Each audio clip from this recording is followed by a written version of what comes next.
Garneda, mahasiswi Ilmu Komunikasi dari Universitas Negeri Yogyakarta. Di video kali ini kita akan belajar tentang sejarah Proklamasi Kemerdekaan Republik Indonesia. Tapi sebelumnya, aku pengen tanya nih sama teman-teman, kira-kira teman-teman pada tahu nggak sih sejarah tentang Proklamasi Kemerdekaan Indonesia? Jangan bilang teman-teman nggak tahu sejarahnya.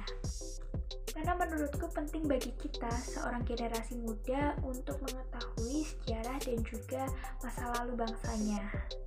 Perlu untuk diketahui bahwa ketika kita belajar sejarah, itu artinya kita telah berperan dalam hal menghargai jasa para pahlawan yang sudah memperjuangkan kemerdekaan Indonesia. Mungkin kita harus mengingat bagaimana sulitnya pahlawan itu memperjuangkan kemerdekaan Indonesia hingga kita dapat menikmati kehidupan seperti sekarang ini. Jadi menurut Garneda, penting bagi generasi muda untuk kita tahu terhadap bangsanya sendiri, terutama tentang sejarah masa lalunya. Jadi, materi Proklamasi Kemerdekaan Indonesia tidak terlepas dari sejarah BPUPKI, PPKI, dan juga kejadian Rengas Dengklok. Buat teman-teman yang belum paham materi ini, tolong disimak ya. Jadi, pada tahun 1944, Perdana Menteri Koiso memberikan janji kemerdekaan kepada rakyat Indonesia dengan tujuan untuk meredam perlawanan rakyat serta untuk menarik simpati rakyat Indonesia agar mau membantu Jepang dalam Perang Dunia. Hal itu ditindaklanjuti dengan dibentuknya BPUPKI pada tanggal 1 Maret tahun 1945.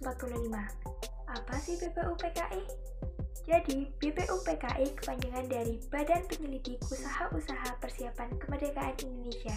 Ini dibentuk dengan tujuan untuk mengkaji, menganalisis, dan juga mempersiapkan dasar negara untuk Indonesia. Keanggotaan BPUPKI terdiri dari 67 orang dengan dipimpin oleh Rajiman Weddiodiningrat.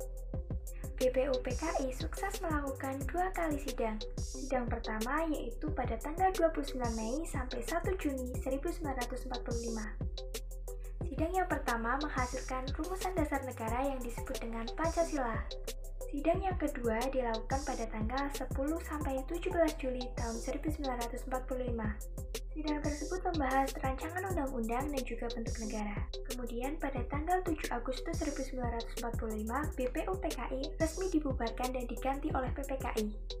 PPKI atau Panitia Persiapan Kemerdekaan Indonesia dipimpin oleh Soekarno dan juga dengan wakilnya yaitu Muhammad Hatta.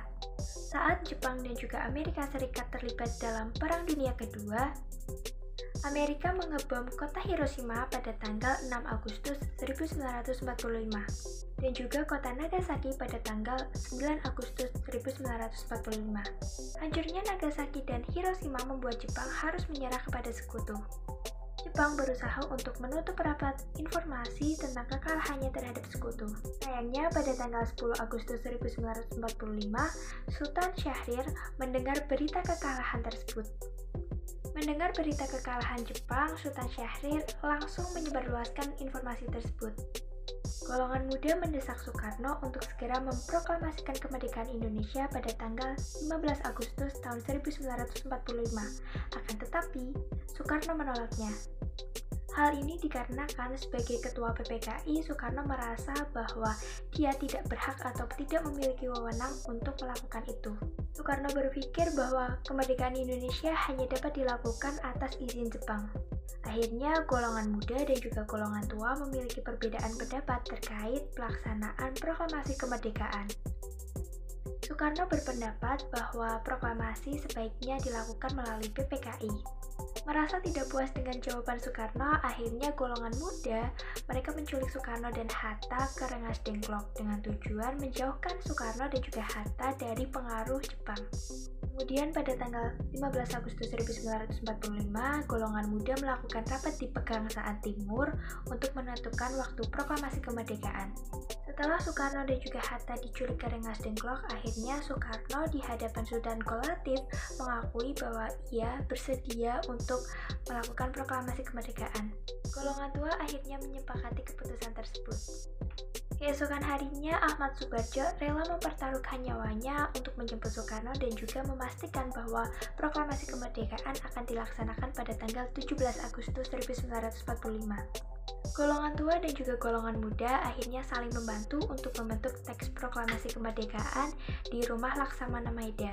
Perlu untuk diketahui bahwa Laksamana Maeda merupakan perwira tinggi Angkatan Laut dari Jepang yang pro terhadap Indonesia. Akhirnya, proklamasi kemerdekaan Indonesia dilaksanakan pada tanggal 17 Agustus tahun 1945 di Jalan Pegangsaan Timur nomor 56. Proklamasi yang diketik oleh Sayuti Melik akhirnya dibacakan oleh Presiden Soekarno di hadapan para hadirin. Kemudian Suhudan Latif melakukan pengibaran bendera merah putih yang dijahit oleh Ibu Fatmawati.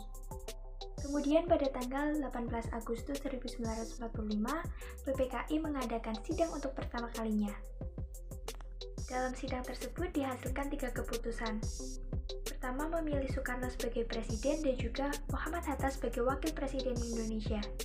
Kedua, menetapkan Undang-Undang Dasar 1945 dan yang ketiga yaitu membentuk Komite Nasional yang membantu tugas dan peran presiden. Kemudian PPKI mengadakan sidang kedua kalinya pada tanggal 19 Agustus 1945, di mana sidang tersebut menghasilkan 3 keputusan. Yang pertama yaitu pembagian wilayah Indonesia menjadi 8 provinsi. Kedua yaitu membentuk Komite Nasional untuk Daerah. Dan yang ketiga yaitu menetapkan 12 departemen kementerian. Kemudian yang ketiga, PPKI mengadakan sidang pada tanggal 22 Agustus 1945. Hasil sidang tersebut meliputi yang pertama pembentukan KNIP atau Komite Nasional Indonesia Berpusat di Jakarta. Kemudian yang kedua, menetapkan PNI atau Partai Nasional Indonesia sebagai satu-satunya partai yang ada di Indonesia. Yang ketiga yaitu BKR atau membentuk Badan Keamanan Rakyat. Oke, jadi itu tadi sejarah tentang Proklamasi Kemerdekaan Indonesia. Gimana nih buat teman-teman, sekarang udah paham kan sejarah tentang Proklamasi Kemerdekaan Indonesia? Jangan sampai kalian sebagai generasi muda tidak mengetahui tentang sejarah dan juga asal-usul negaranya sendiri. Oh iya, buat teman-teman sekalian, perlu untuk kalian pahami bahwa proklamasi ini bukan suatu peristiwa yang singkat. Itu artinya, proklamasi kemerdekaan Indonesia itu melalui proses yang teramat sangat panjang, terutama melalui proses penjajahan, proses kemudian diplomasi, dan terakhir yaitu proses di mana para pendiri bangsa atau para pahlawan itu benar-benar mereka bergerak atau berjuang untuk mempertahankan kemerdekaan Indonesia. Oke, mungkin ini pesan kakak buat teman-teman sekalian. Jadi buat kalian yang masih malas belajar, masih suka main-main, dan masih berada di zona nyaman, kakak ucapin semangat untuk bangkit, karena musuh kita bukan lagi penjajah, bukan lagi kolonial, bukan lagi Belanda, bukan lagi Jepang, tapi adalah rasa malas terhadap dirimu sendiri. Jadi ayo semangat, ayo kejar cita-cita kalian. Oke, mungkin cukup sekian yang dapat Karnita sampaikan buat teman-teman yang pengen belajar sejarah. Next time kita ketemu lagi ya di video selanjutnya. Bye-bye!